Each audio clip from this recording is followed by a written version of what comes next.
అంజి అది తలెత్తుకు పని చేసాం. విశ్వంబర్ తల వంచుకుని పని చేయాల్సి వస్తుంది. పుడింగి నేను అంజి చేశాను, డమర్కం చేశాను, అంజికి నాకు నంది అవార్డు వచ్చింది, ఫిలింఫేర్ అవార్డు వచ్చింది చెప్పట్లా. వాడు అడిగిన లైట్ రాంగ్ అని మాకు తెలుసు, రాకపోతే అది కర్మ. చాలా సినిమాలు ఇప్పుడు అన్నీ బిగ్ స్కేల్ అయిపోయినాయి కదా, సీజీలు, గ్రాఫిక్స్, లేకపోతే అంత ఇప్పుడు పాన్ ఇండియా సినిమాలు అని చెప్పి చాలా హై బడ్జెట్ సినిమాలు చేస్తున్నారు. ఈ సీజీ వర్క్లు ఇవన్నీ చేసినప్పుడు ఇందులో కెమెరామ్యాన్ రోల్ ఎంత ఉంటుంది? ఎందుకంటే ఒక కెమెరామ్యాన్ ఉంటే క్వాలిటీ హై వస్తుంది, ఒక కెమెరామ్యాన్ ఉంటే రాదు, రకరకాలుగా మాట్లాడుతూ ఉంటారు. ఆ కెమెరామ్యాన్కి సీజీ సినిమాలు చేసిన ఎక్స్పీరియన్స్ లేదు, అలా రకరకాలుగా మాట్లాడుతూ ఉంటారు కదా. అసలు నిజంగా ఈ సీజీ సినిమాల్లో ఒక కెమెరామ్యాన్, సినిమాటోగ్రాఫర్ రోల్ ఎంత? సినిమాటోగ్రాఫర్ ఎవరైనా పర్వాలేదు, సీజీ వాళ్ళు వెరీ ఇంపార్టెంట్.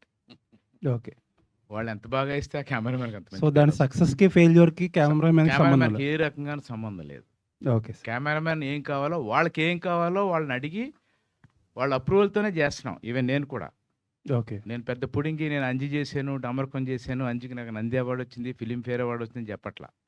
వాడు అప్రెంటిస్ గాడైనా, వాడు ఎక్స్పీరియన్స్ గాడైనా, వాడికి ఏం కావాలి, వాడు ఏం అడిగితే అది 100% వాడు ఓకే. నాకు ఇగో పక్కన పెట్టి, నాకంటే కెమెరామ్యాన్ నేనే కాదు, ఎనీ కెమెరామ్యాన్ మా ఇగోస్ని పక్కన పెట్టి, ఓహో నీకు లైట్ ఇక్కడి నుంచి కావాలా, మాకు తెలుసు ఆ లైట్ రాంగ్ అని. ఓకే, వాడు అడిగిన లైట్ రాంగ్ అని మాకు తెలుసు.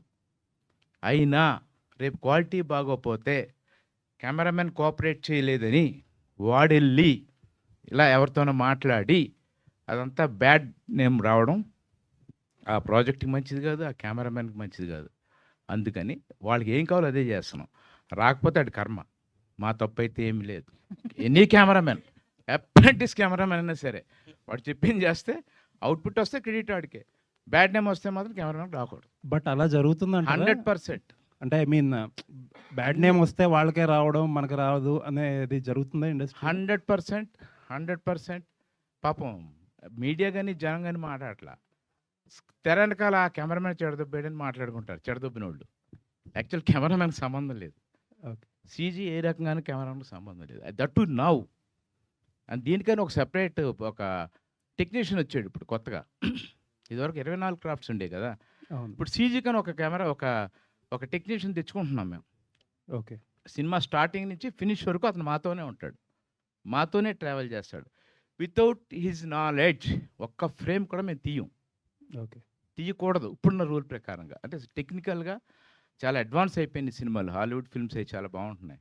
అందుకని మేము కూడా అతను లేకనే ఒక షార్ట్ కెమెరా ఆన్ చేయట్లేదు. నేనైతే సీజీ టెక్నీషియన్ వచ్చాడని అడుగుతారు లొకేషన్కి వెళ్ళగానే.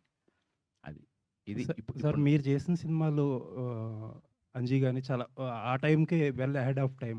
ఇప్పుడు మీరు చేస్తున్న అతిపెద్ద బిగ్గెస్ట్ సీజీ ఫిల్మ్ అంటే విశ్వంబర. అవును, అది ఎలా ఉండబోతుంది సార్ సినిమా? అంజి అది తలెత్తుకు పని చేసాం, విశ్వంబర్ తల వంచుకుని పని చేయాల్సి వస్తుంది. Okay sir, very nice. అంతే. ఎందుకంటే విశ్వంబర్ అనేది పీక్ సీజీస్.